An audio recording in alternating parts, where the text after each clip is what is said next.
School of Rock stage brings into your presence now the seer of stainless steel, the wizard of welding, a creator unlike any other, the one, the only Warren Lane. Well, how about that? Have a sit down, buddy. You need some water? No, I'm good. All right. Yeah, I'll have some water. Yeah, there you go. It's free. Why not take it? Not much here is free. I know, it's $3 over there. I know. You might as well take it. So, how you doing, man? I'm well. Thanks for having me. Yeah, man. I don't know you, and you don't know me. No, sir. We haven't met. We just met a little while ago, so that's always good. I like to meet new folks. I hear a lot about you. I've been looking at your bikes, man. They're off the chain. Thank you. I'm glad you like them. Golly, man, they're beautiful. Yeah, I mean, I see a lot of bikes all over the country, and man, yours are there, man. Yours are there. How many shows have you done before this? Oh, this is our 6th show, and we got 5 left. So yeah, this is our 7th show. We got 4 left, and yeah, I mean, golly, I do 22 motorcycle events a year for Progressive, and so I mean, I see bikes all over the country from all around the world. But man, yours are right there, man. Thank you. Yeah, I mean, I'm sure you hear that a lot. Now, but you didn't get spit out of the womb just all of a sudden with a welding torch. At least I hope not, for your mother's sake. No. But how did you start with motorcycles, man? That's the first question I always like to ask builders. How did you get started? I wasn't allowed to have one when I was a kid. That's the same thing Sam said. He wasn't allowed to have one. That's amazing. How about that? So you couldn't have one, so you wanted one really bad. Yeah. All right. First thing I did. Well, how old were you when you got your first one? 20. 20 years old. What was it? It was a Harley-Davidson. There's a chopper and the Arlen Ness rigid frame. Oh, really? Yeah. So I used to live right here on the beach when I had it. Oh, really? Nobody had them. So you started on a custom bike. That was you went around, you threw stock right out the window and just started on a custom Shovel bike. head and a rigid with a Springer. Oh man. And choppers weren't cool before. Yeah, choppers weren't cool then. I remember that, man. I remember everybody. I tell the story about having a Schwinn. My buddy we all were riding Schwinns when we were little. I was about 8 years old, and my buddy, I said, let's stretch your front end. Mm-hmm. So I just took another bike that was wrecked and cut the tubes off, shoved them down on there, and took wood screws and jammed them in around it to hold it together because couldn't weld. And it worked for 3 weeks, and then I found out what a compound fracture looks like because it came apart on him, and I wasn't allowed to play with him anymore. But yeah, of course, he couldn't come out of the house for a while anyway. We used to make choppers like that with conduit. Oh yeah. Conduit to extend the Yeah, by the time I was 12, I got a little smarter. I also learned that solder is not the same thing as welding. As a kid, it looks the same, but that doesn't hold up very well. Now, how did you get working on bikes? I mean, was it just out of necessity? If you had a shovel head, some of that was out of necessity. When did you start working on bikes? Well, the year, it was like 1990s when I started. And with that shovel head, I just started working on it and changing it around, and then you kind of taught yourself, huh? Mm-hmm. And then people would bring stuff to me, and it's just, here I am. Here you are. Now, so a lot of guys run and go to MMI and do all that, so you didn't do Wyotech, MMI, or anything? No. Did you grow up in a house? Was your dad a mechanic or mechanically inclined at all? My dad's mechanically inclined, and I always had muscle cars, and when I was 16, I started working in a high-performance machine shop. My boss was a road racer. We had everything, and that was in 1985. There was a lot of drug money in Miami, and these guys would come in and have real expensive engines built for their boats. Yeah, all right. So that's where I learned. Man, that's awesome. So you really kind of learned through apprenticeship. That's you know, I was just talking with a cat. I don't know if you're familiar with him, Evan Favaro. He's got a shop, Speakeasy, up in New Jersey. He's 24 years old, and man, he's off the chain doing some really cool stuff. But he learned completely by apprenticing too, and now he's incorporating that. He's got a high school kid that works in his shop, you know, in the afternoons and stuff. Have you done any of that kind of stuff with your shop? I mean, do you have people coming to you asking you to teach them? No, yeah, but I don't really have time to be teaching. I have a guy who works for me now. He's kind of like my assistant and apprentice, and that's the role he plays. He's you know, you have to find somebody that has the aptitude and that really wants to do it. If they don't, they're just wasting everybody's time. Everybody's time, absolutely. Well, it's not something that's easy now. So you get the bike, 90? Was that you get that? 89 or 90, somewhere around 89 or 90 now. When did it start? I mean, you got the shovel head, you started doing it. How did you start figuring out that you wanted to build more bikes after? I mean, how did it ball get rolling for you? What was the next step for you as a builder? Well, I wanted parts that I couldn't buy, like things you couldn't buy. So I just started making them, and then other people wanted those things too. So they would start coming to me, and I made them, and next thing you know, like my brother and I, we were the first ones that had wide wheels around here. We would take wheels from Ford vans and cut the center out, and then dimple them and make our own wire wheels, and we would cut our own frames and make wide frames, and nobody was making them. Oh man, that's killer. So, well, and you still have a parts line that you do. No, I don't. Do you not have a? I thought that's my brother. No, but I thought I saw on your. I thought you were selling. No. I thought you were selling fenders. I don't do anything mass production. You don't do anything only mass custom production, stuff. just custom stuff. Now, if somebody calls your shop up, and I mean, do you make parts for them, or do you just make the parts to build a complete bike? Depends on if I like the project. Oh, okay. Yeah. So it's got to. It has to be something I want to do. You got to scratch an itch you're having, huh? All yeah. right, I hear you. Now, how many bikes a year does your shop put out? Oh, I don't know. Like a bike like that takes almost a whole year to do everything. Well, that's what I mean. I was looking at the bikes you got here. I mean, with the kind of detail that you've got, and I was talking to your painter yesterday. He said, it really kind of, there he is, right there. He said, yeah, he says, man, trying to just paint the bike and bring his paint up to the level of your craftsmanship, he said it pushes him and it makes him nervous sometimes. He did it, yeah. He's killing it. Now, so it takes a year to build that bike, and so are you a shop that's going to be doing 3 to 5 bikes a year, kind of getting them out for customers? I pretty much, most of the time I do them for myself, unless, well, that's not true. A half is for myself, and half is for my customer. Usually I'll build a bike myself, and then someone will buy it. Somebody will like it and buy it, okay. I like to make what I want to make without compromise, you know? Right. And sometimes it's limited by other people's budgets or their time, you know, or they're not patient. Yeah.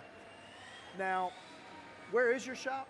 It's in by Miami Airport in Miami. Here. Okay, it's right here in Miami then. You're local. And how long have you been in that shop?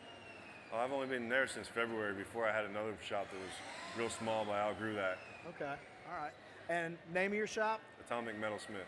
Atomic Metalsmith. I love that. I love that. Yeah. Thank you. That's an atom on you. Yeah, I ripped that off from the government. Ripping off the government, man. Anytime you can rip off the government, that's a good day. Atomic Power Commission. I just took off commission and put my name. Nice. I like it. I like it. Stealing from the government, man. That's bold, and now you're like one of my favorite people. Because God knows, if you can rip off the government, you are a sneaky bastard. Well, they do it all the time here in Miami. Hey, I don't need to know any of that. I want to go home with all my fingers, all my toes, head still attached. Now, when customers come to you, if a guy came and said, I want a bagger, you going to do a bagger? No. You don't want to do a bagger? I can tell right away, looking, you're not going to do baggers. It doesn't look like you do suspension either. I mean, front-end suspension. Yeah, now, I like only like antique motorcycles with old parts, and I use, like, my frame is all stainless steel, but it's a 57 Harley frame I took apart, and I replaced the tubes with the machined stainless that I made. So I like to have the intrinsic value that's with the Harley-Davidson stuff. Yeah, all right. Now, and so do you do that? You use old frames then? It's kind of recycle, reuse, repurpose kind of. Everything on my motorcycle is Harley-Davidson except for the wheels and what I made. Okay, that's cool. And sticking with the vintage motors, you like pans, shovels? What's your favorite? Everybody's gone goofy over knuckleheads all of a sudden. Yeah, I like them, but I've always liked those. Yeah. They're kind of like cost prohibitive now to make something reasonable. Yeah. Panheads is kind of my favorite. All right. Now, I had Bill Dodge up here earlier. You know, he's a millionaire. He's right down there now. I know. I know. I see him. I like to tell people he's a millionaire because then when I hang out with him, they think I got rich friends, and but I don't. And everybody else knows it's a lie. Exactly. Now, but Bill was talking about being able to build bikes and actually get them to people, and if somebody comes and so that they can afford them, But these things. You put a lot of work into them, but your bikes aren't astronomically priced either. I mean, when they go out, are they? I try to get as much as I can. Well, of course you do. It's always a give and a take. Yeah, but I mean, I remember back in the whole chopper craze. I mean, there were bobbers that were. I mean, flat black bobbers were going for. I mean, what was what was the name of that company? I can't remember. It's probably the only one I didn't work for. But anyway, they used to sell this flat black rigid bobber, and it was like 22 grand. Yeah. Had nothing on it, and so I'm just amazed with what you can get now from builders like you and Dodge and stuff. It's really cool. The bike that's sitting here in front of us, this one closest to us, the front wheel. Whose wheel is that? It's my wheel. You made that wheel? No, it was made for me. Oh, I knew it was your wheel because it's on your bike. Yeah. Who made it for you? A friend of mine in Germany. Oh, okay. I had not seen that wheel before, so that's a 23-inch. That's 120 spokes. And actually, they made the very first wheel for me in 2004, a 23-inch wheel. I was the first person to have anybody. Oh, look at that. I won the Easy Riders. Huh? Yeah, I won the Easy Riders Invitational with it. Oh, with another cool. bike. All right. Now, you've got, how many bikes do you have here? You're represented by how many? 3. 3. They're these first 3 here? No, no. This bike, the green bike, I don't know whose that is. And then the other bike, the 43, that's mine. 43 is yours. There's a panhead over there by and you're a panhead. Okay, real good. All right, I saw that. The 43 bike, you know, I've seen a lot of guys kind of try to pull off the Richard Petty thing, and it just always ends up looking like an Orange County chopper bike. And it's not bad if you're into that kind of thing, but if you are, stop. Just stop. Please God, just stop. But you pulled it off, man. You nailed it with that. Well, it's kind of a parody. It's not exactly Richard Petty, you know. Right. Yeah, but I mean, you kind of pulled off the color scheme, though. I mean, it's you did a beautiful job with that. Those are hard colors to pull off. Thank you. I mean, when you just, it's a gorgeous. Now, did you paint that bike too? You didn't paint that bike. Robert Pradke painted that one. Who did? Robert Pradke. Okay, where's he out of? Connecticut. He's all Indian Larry's paint. Right. All right. Very cool. Now, what's the next big thing for you? What you got? What's coming up that you're excited about? You give me a check? What? Oh yeah, I want to give you a check. Oh yeah. That's my next big thing. Next big thing is right here tomorrow I'm gonna try to get another check. Yeah, try to get some cash money. Well, I make furniture out of vintage airliner parts, and I got a bunch of projects I'm doing that right now. I'm doing the airport. I'm designing the lobby. I got some things going on this year. Oh, wow, that's pretty cool. I'm doing, my brother started a board track racing in Daytona at the New Smyrna, and I'm building a board track racer for that. And I'm building a bike for Mike Lichter's exhibit in Sturgis at the museum. Yeah, for the Buffalo Chip. No, for Mike Lichter, maybe it is there. I don't know. Yeah, it's at the Buffalo Chip. Yeah, it's right in that back section. Yeah. Yeah, I was thinking it used to be next to in that building next to the Main Street. Yeah. Yeah, down on Main Street. Yeah, he moved it. And a much nicer space too. Man, that's pretty cool to be on the Lichter. You get to be there with the millionaire, Bill Dodge. That's awesome. Now, are you married? Yes, sir. How long have you been married? 5 years. 5 years. And I saw you got 2 beautiful girls with you. Are both of those your daughters? Yes, sir. Now, where are they now? They didn't want to listen to Dad get interviewed. They're racing slot cars. They're racing slot cars. Of course they are. So, and how old are the girls? 16 and 9. 16 and 9. And I got a brand new baby boy too. He's 2.5 months old. Oh man, well congratulations. Thank you. Congratulations. Growing the herd there. Yeah. When you do Daytona then in the spring, will you be there? I'll be there. Where do you sit up? I don't sit up. You don't sit up, you just go. I don't really I usually don't do shows. I like to just go and look around and not get. That's cool. So this is a treat for us then to be able to have you do this show. Who talked you into this? I don't know. Somebody kept calling me Jeff. Jeff. It was calling everybody I knew. Jeff can be persuasive in that way. Well, I'm glad Jeff persuaded you to do this. Because, man, I tell you, people need to see your work. It's absolutely beautiful. What's your favorite thing to do on a motorcycle? During the process, is there a particular thing that you really enjoy about the process? Just thinking about when it's done and hoping that it's going to stay together and it'll be like a Picasso and somebody will appreciate it when I'm gone and they'll learn from it. That's what I want, really, is like, I want people to see that if I did it, I don't do it with, I mean, I have some tools now, but nothing, I don't have CNC, it's just all handmade stuff. Yeah. Like, I have 1940s and 50s tools, you know? And I just want people to learn that, see that if I can make it, they can make it, because that's what made me want to do is I would see other guys make stuff, and I said, well, if they can do it, I can do it. That's awesome. And that's what I want. We know, more than anything. And one of the reasons it's important for guys like you to come and show your stuff. We had 2 years ago, we had a father and son who were forced out of the house by the wife mother. Told them to go have a boy day, and they didn't do anything with motorcycles. And so the father saw, the kid was 10 years old. The father saw where their international motorcycle show was in town. They came, started looking around, and started looking at the bikes and met builders and talked with them. And the kid got excited about it, so they went and bought an old Honda 450 Honda, tore it down, put it together, didn't know what they were doing.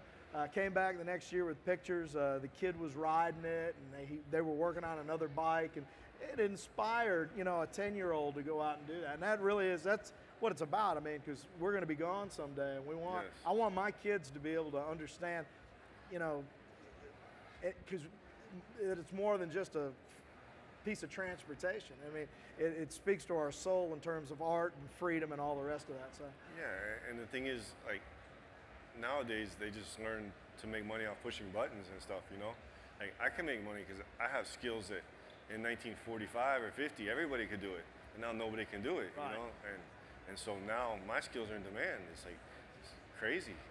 It is crazy how all of a sudden it's become rare to find anybody that can actually work with their hands. Mm-hmm. Without a computer. Like, I don't do a drawing. I just make it up in my head as I go. I can see it. That's awesome. It's like a sculptor almost, taking away the stuff that doesn't work and making a piece of art. Well, you're doing a great job with it, man, and you got a great reputation, and so that's solid. If you're a friend of Bill Dodge's, you must be a good guy, because Bill's a good guy. You know, he's a millionaire. I don't know if I mentioned that. Bill's a millionaire.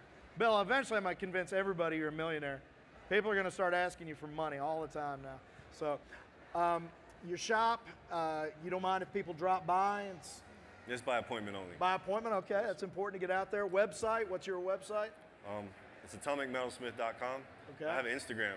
It's atomic_metalsmith. And it's like an extension of my business card. You can see all my work, and what I do, and that kind of stuff. So it's atomic_metalsmith is your Instagram, and atomicmetalsmith.com is the website. So check them out there. I think that just goes to my Facebook page, which I don't know how to use, but yeah, I'll have my wife look at it. Yeah, so you're kind of hard guy. Do you have a cell phone? Did you have one of those flip phones? No. Oh, okay. You got a smart. I have one, but they won't connect it because it's not digital. Yeah. That's awesome. Well, Warren, I'm looking forward to getting to know you better. I'll have to make an appointment to come by. That is the most annoying weed eater. I want to ride it. They say things quick, but it sounds like a weed eater to me. And all it's reminding me is that the government's eventually going to use that and take away my carburetors. It's going to piss me off. But I don't like that about it. But I want to get to know you better. I'll make an appointment, stop by your shop, hang out a little bit, man. Thanks for joining us, Progressive School of Rock Stage. Warren Lane, thank you for your time. Thank you. Appreciate it. Check out his bikes. Check out his Instagram. Thanks for being here. School of Rock Stage will be right back. Give us